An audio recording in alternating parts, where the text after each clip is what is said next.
Hello everyone, today is 6th of May, now it's 1 o'clock, middle of the day by Moscow time.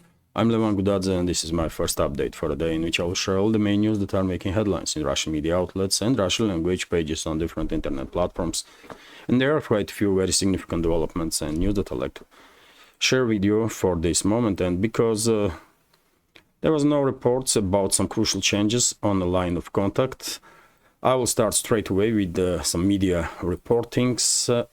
First of all, this information from Vzglyad News Agency, according to which military correspondents, Russian military correspondents, reported that French contingent in Ukraine had its first losses in Chisov direction. According to this information, there was a battle in Chisov on outskirts of Chisov, and Russian forces take out foreigners that were fighting on side of Kiev regime, and Russian militaries shared experience with Russian military correspondents, and they said that these units that they destroyed, basically, they were operating very differently than so-called mercenary units, and militaries, of course, can recognize patterns in actions of the enemies. And according to Russian militaries, these foreigners were professionals, clearly professionals, although they were defeated. And according to this media report, most likely this was a units from French Legion that have been deployed into Ukraine. Initially, we had the information that about 100 French military personnel were deployed in Slavyansk city, and probably 1 or 2 platoons from Slavyansk went to Chisov direction, and they end up in a close fight with the Russian paratroopers.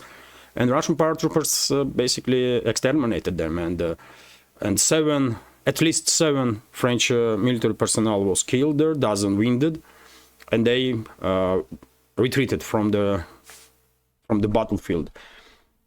So this is, one may say, first official losses on part of NATO in Ukraine, because this is the first time when many media outlets are reporting about deployment of army units of the NATO on the battlefield. And by the way, when it comes to Slavyansk, yesterday Russian forces conducted strike on Slavyansk power plant, well, according to reports, those French legionnaires were located at this power plant. And the main target for Russian strikes were exactly those French troops. So it is highly likely that French troops suffered even greater casualties than in the Chisov area. So some very serious developments are taking place, and I will say Ukrainian crisis is closing into its final chapter, which is a full-scale disintegration of Ukraine, and we have more and more indicators of that.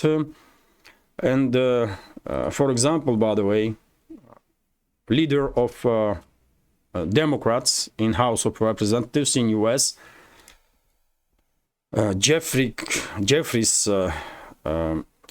Jeffries, made a statement that U.S. will most likely send its troops into Ukraine to make sure that Ukraine will not fail. And when this type of statements have been made by high-ranking officials, I guess that can be interpreted as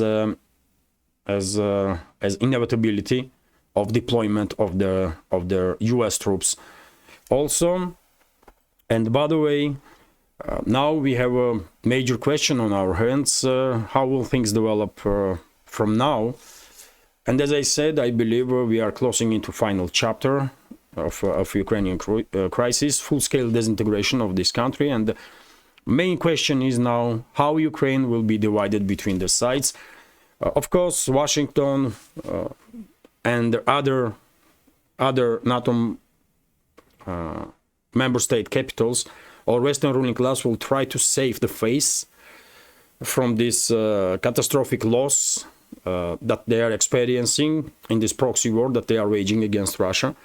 And to save the face, they will deploy troops into Western Ukraine. I will give it like 60-70% that most likely they will deploy troops into Western Ukraine, and they will say that, you know what, we saved what was possible to save.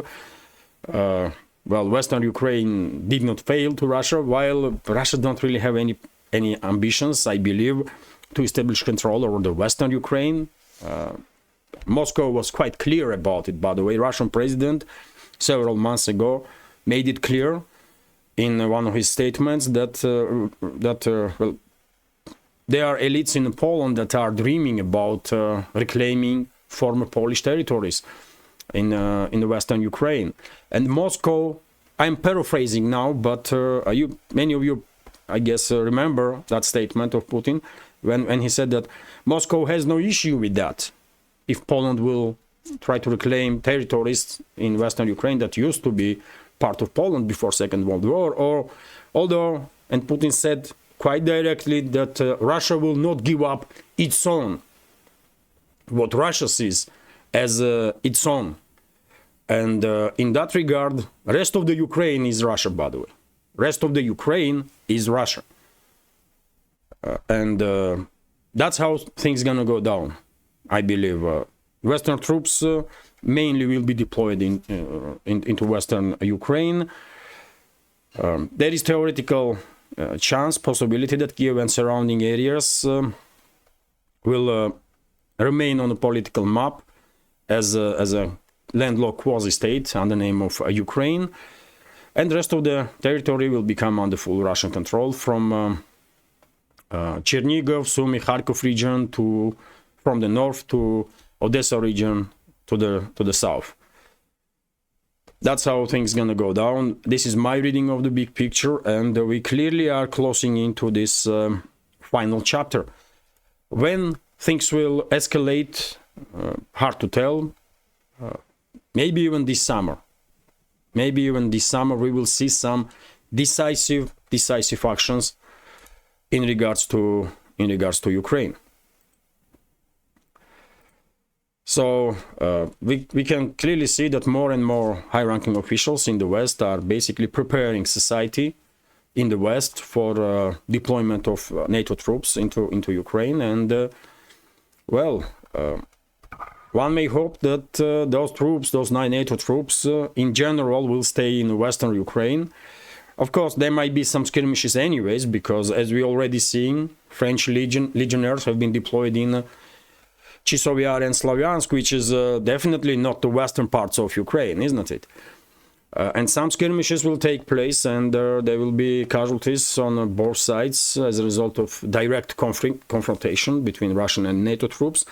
But as long as these skirmishes will remain on a limited scale, probably it will be possible to avoid direct full-scale war between the sides. Although risk is there, risk is definitely there because of the actions of the collective West, leadership of collective West. But if mainly Western states will hold on to Western Ukraine to save the face, basically. In that case, I guess it will be possible to avoid full-scale war. And by the way, Macron, president of France, this clown, made the statement that West cannot allow Ukraine to fail, because in that case, Russian missiles will end up on the doorsteps of Europe. Russian missiles will be deployed in Ukraine. He meant tactical missiles with nuclear warheads. First of all, of course, let's go through this news. A total Russian victory over the Ukraine, in which their entire country is defeated, would be detrimental to European and NATO security, as it could allow Moscow to place missiles at the EU doorstep. French President Emmanuel Macron has stated. And once again, by the way, in this statement, you can see this pattern that total victory over Ukraine, in which the entire country is defeated, would be, and so on. So to save the face, that's what they're gonna do, by the way. They will establish control over the western Ukraine, and they will say, you know what, we saved Ukraine, we saved the day, and look how great we are, and applaud us. That's gonna be propaganda narrative of the Western ruling class in general. Although theoretically, by the way, of course, it is possible that NATO troops, as I said, will be deployed in other areas of Ukraine also, and in that case, they may try to establish control over their central Ukraine also. For example, on the right bank of the Dnieper, and they may try to divide Ukraine this way, like left bank of the Dnieper controlled by Russia, right side of the Dnieper by NATO, but this will not go down well with Russian side. 100%, because as I said, Odessa is a Russian city, and Odessa will be Russian again. So yes, very, very dangerous times right now, and well, let's hope it will be possible to avoid direct military conflict. And by the way, La Repubblica come up with the article about some red lines that NATO has in regards to Ukrainian crisis, and La Repubblica is pointing out that one red line is intervention of the third party on Russian side in this conflict, in Belarus, for example, which is not really a red line. Belarus did not engage in this conflict directly and will not engage. The Russia never asked and would not ask for such. And second red line is if Russia attacks Baltic states, Poland or Moldova. This red line also cannot be seen as something serious, because first of all, Russia has no plans to attack unprovokedly Baltic states or Poland. If provoked, that's a whole different story, but if not, then Russia made it quite clear that Moscow has no plans to attack anybody, NATO member or not NATO member. And when it comes to Moldova, it's the same story. First of all, Moldova is not NATO member state, so it cannot be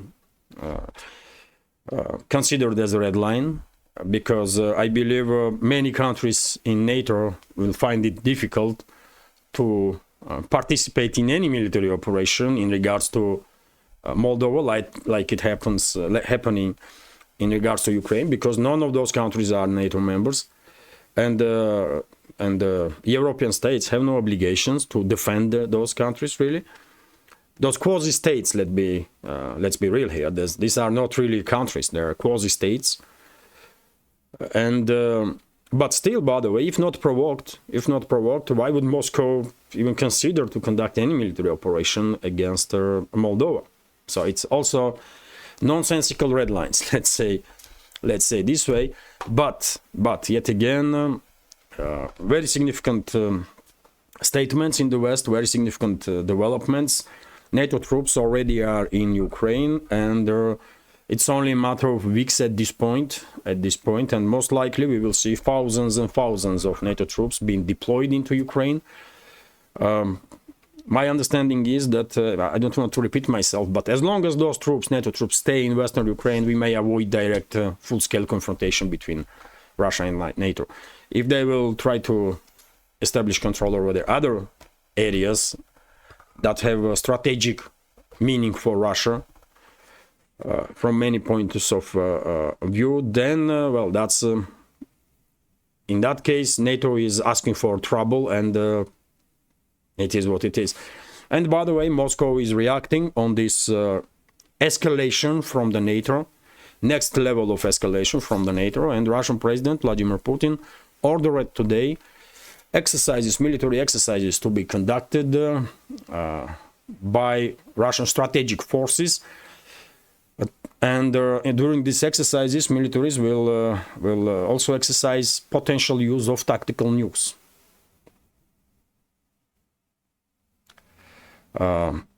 Tactical nukes, by the way, this is very serious. This is very serious stuff. Let me translate entire this information.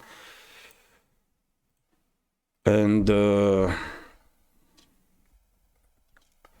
so Vladimir Putin, President of Russian Federation, Vladimir Putin instructed the general staff to prepare for exercises on the use of non-strategic nuclear weapons, the Ministry of Defense reported, in order to increase the readiness of non-strategic nuclear forces to carry out combat missions. The general staff has begun preparations for holding exercises with missile formations and of the Southern Military District. Press release said, and it's a Southern Military District, by the way, which is, of course, operating in Ukraine.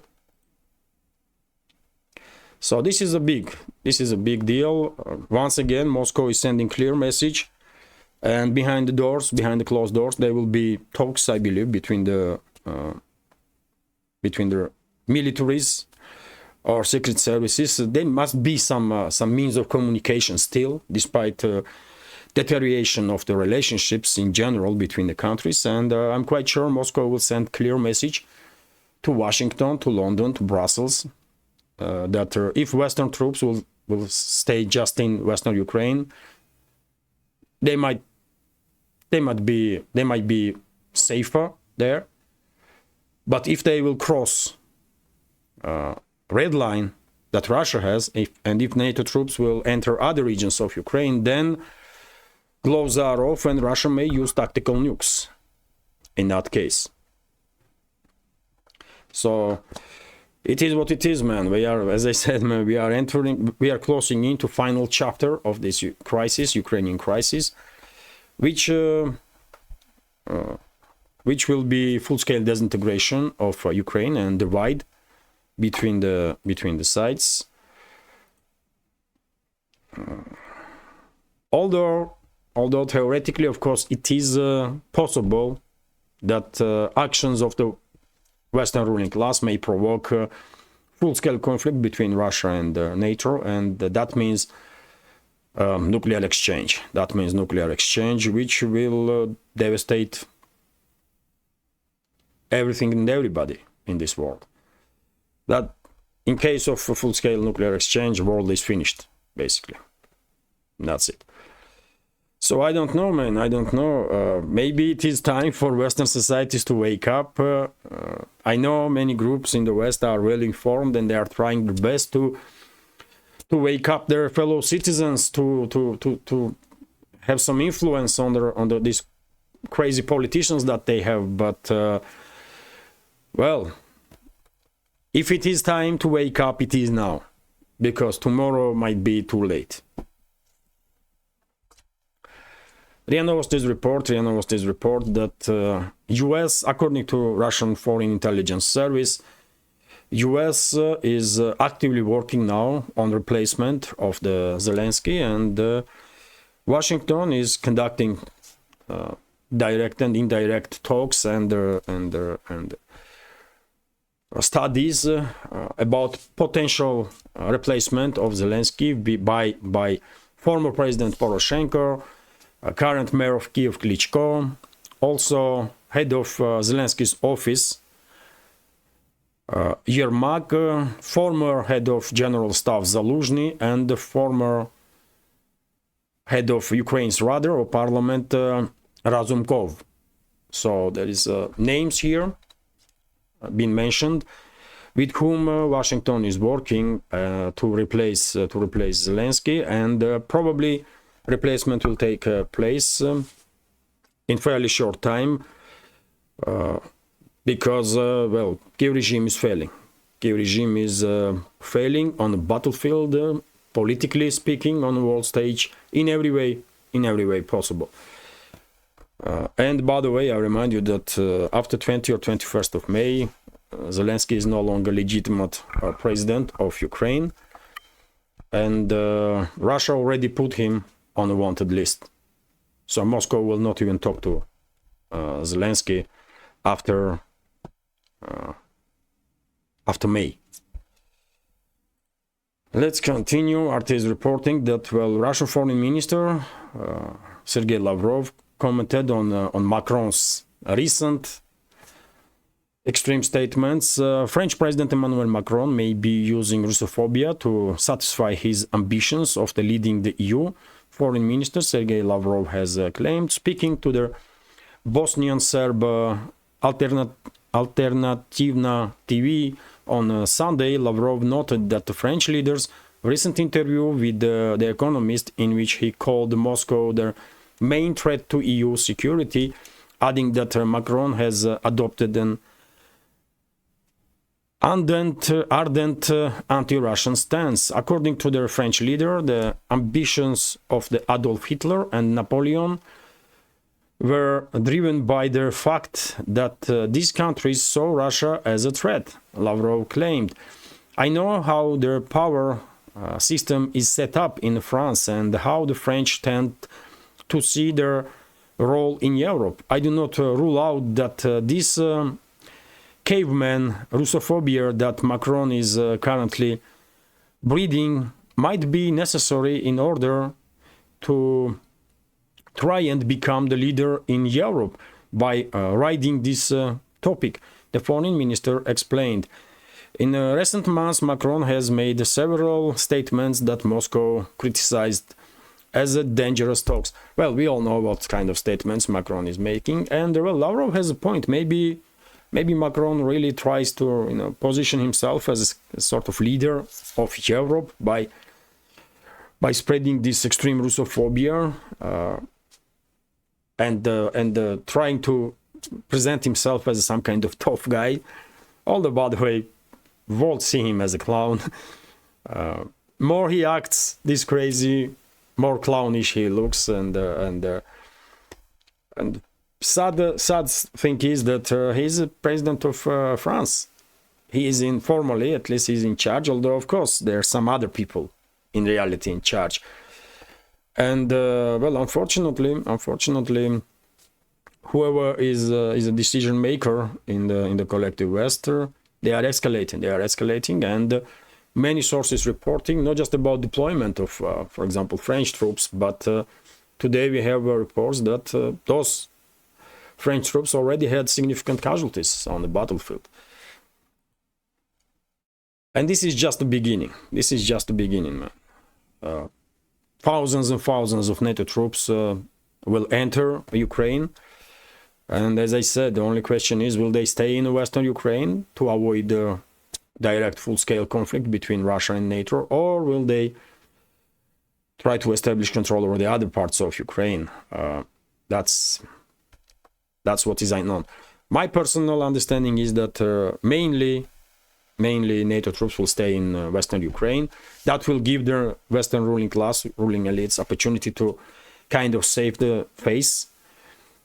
They will be able to say, you know what, I mean, look at this, man, we saved Western Ukraine.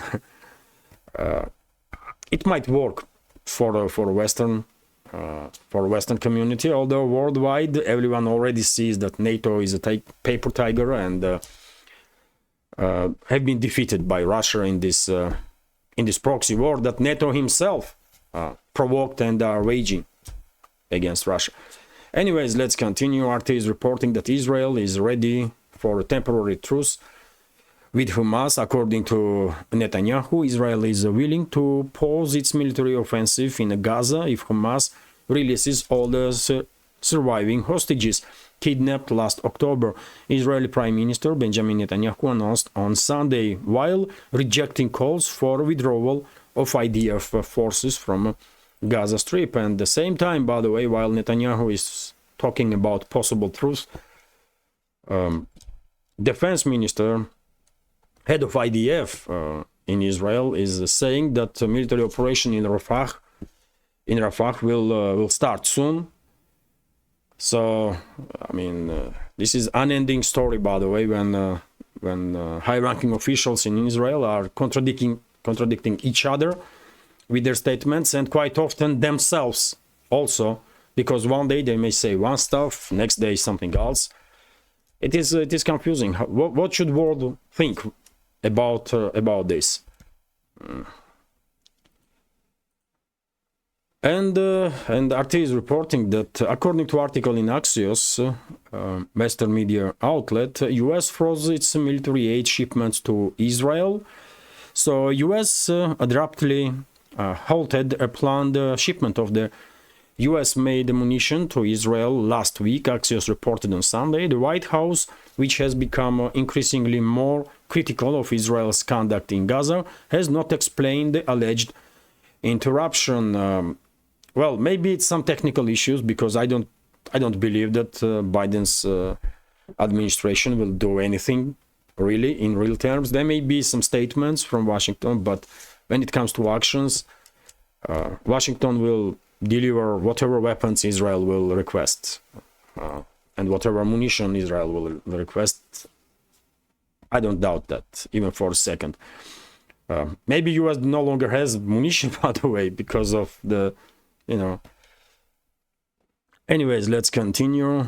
New Delhi is no longer swayed by imported prescriptions when formulating its foreign policy, and measures all things in terms of its national interests. The country's external affairs minister, legendary Subramaniam Jaishankar, asserted in a column in the Indian Express.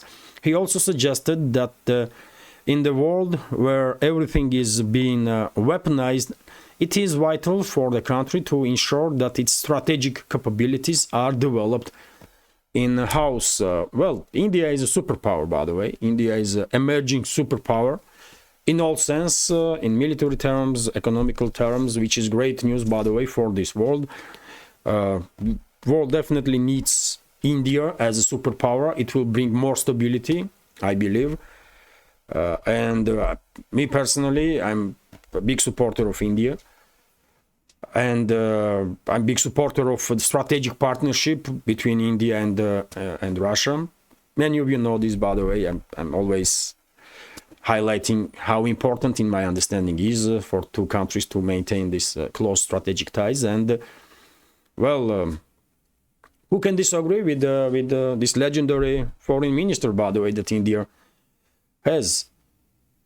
One of the only heavyweights on political stage right now. Undoubtedly. One of the few. There is only like handful of heavyweights on the political stage. One of them definitely is Jai Shankar, undoubtedly. And good for India, by the way. Good for India. And, well, TASS news agency is reporting that... and by the way, this is, of course, response of India on criticism, mainly from the West, for not cutting ties with Russia. India is quite clear, and was quite clear always, that it will act based on its own national interests and will not allow foreign players to intervene and to dictate what to do, when and how. And this is absolutely right approach. As I said, India is superpower, and I don't think anyone should be allowed, or anyone should think even that they can dictate anything to India, man. TASS news agency is reporting that President of Cuba will visit Russia. Miguel Diaz-Canel will visit Russia these days and will participate in a victory parade on 9th of May. And there will be many other delegations, by the way, presidents, prime ministers from worldwide.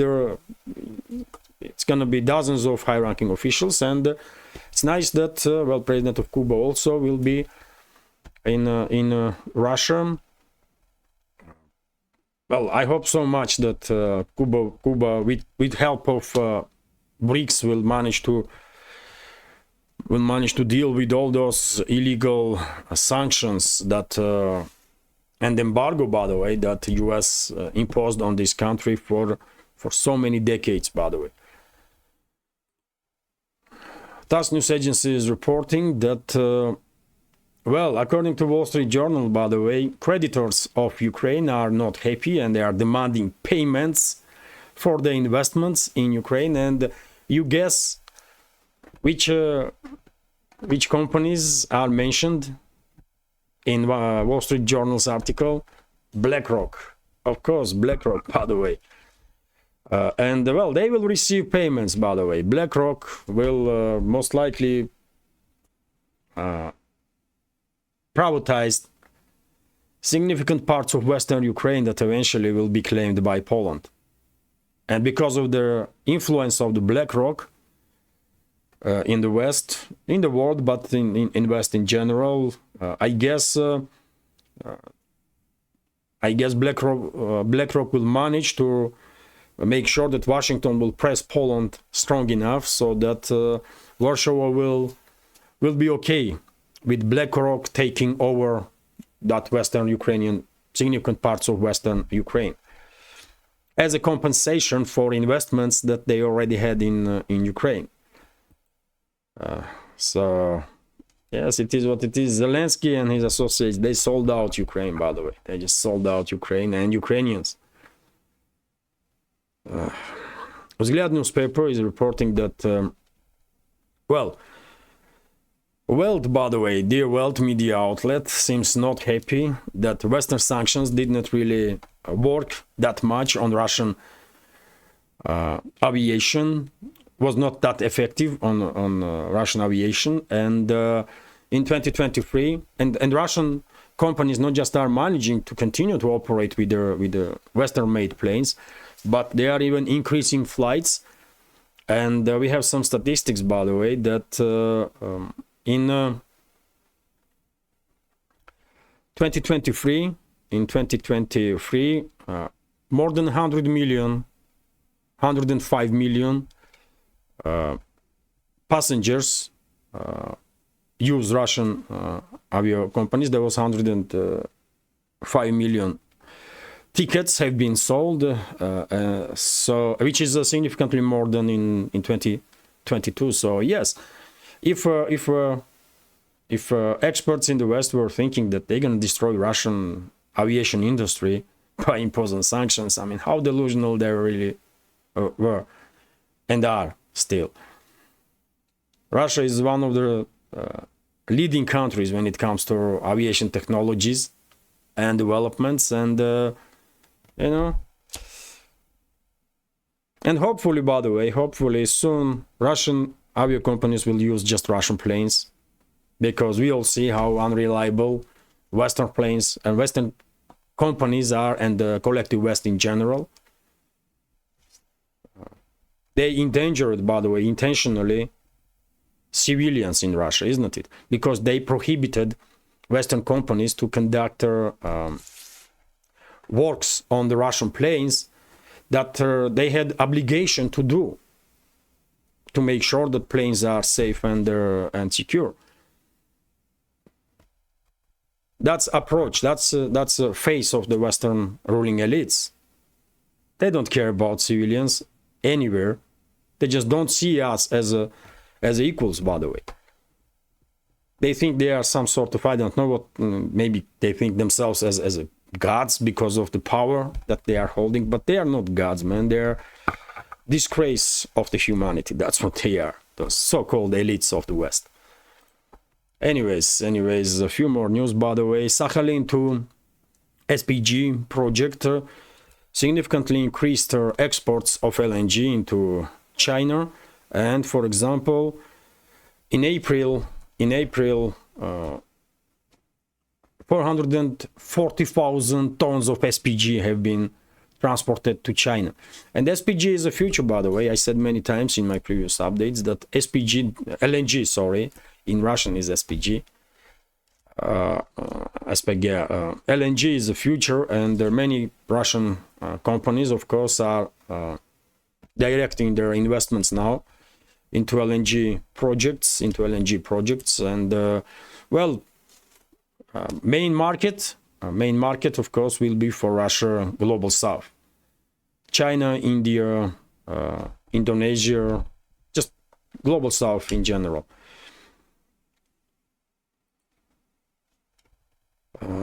And by the way, European states will continue to buy Russian energy, but just through the third parties or fourth parties, and will pay significantly more, because, you know, Western states will continue to buy Russian energy. There is no way around it. Anyways, and by the way, I will end this update on this interesting news, strange news, that 155 policemen, by the way, have been injured in Germany because of their clashes between their football fans of the Dynamo from Berlin and the Energy. So there was two clubs. It's a kind of derby there, local derby, Dynamo and the Energy. And after first 20 minutes in the first half, game was ended because of these clashes between the fans. And well, can you imagine how big that fight was between the football fans? That 155 policemen were injured. It was kind of, I mean, battlefield, I guess. That stadium and the surrounding areas, man. This is crazy. This is crazy. So yes, I wanted to end this update on this strange news. No one was killed, by the way. So I mean, thanks God, no one was killed. But it is interesting and quite strange that football fans are capable of such a destruction and chaos that tens and even hundreds of policemen may get hurt. Can you imagine how many fans themselves were injured? Maybe thousands. Unbelievable, man. So yes, football hooligans, by the way, still a thing in Europe, I guess. Interesting. So yes, this is it for now. By the way, this is it for now. Relatively short update, and as I said, main news for this moment we have is that well, Ukrainian crisis definitely is closing into its final chapter, disintegration of Ukraine, and this information about deployment of NATO troops in Ukraine definitely can be seen as a major indicator of that we are definitely on a edge of this final chapter, or maybe final chapter already begun. So me personally, I hope you know my take. I was always saying that Ukraine will be divided between the Russia and NATO, and Western Ukraine will be held by Western states, and the rest of the Ukraine will be controlled by Russia. Although I was always leaving some slight chance that Kiev and surrounding areas will remain as a landlocked quasi-state. But whatever the case, Ukraine as we knew it, Ukraine from USSR will no longer exist on the political map after this conflict land. That's for sure. And well, let's hope Western ruling class will not provoke direct full-scale confrontation between Russia and NATO. Between Russia and NATO, because that's gonna be end of everything.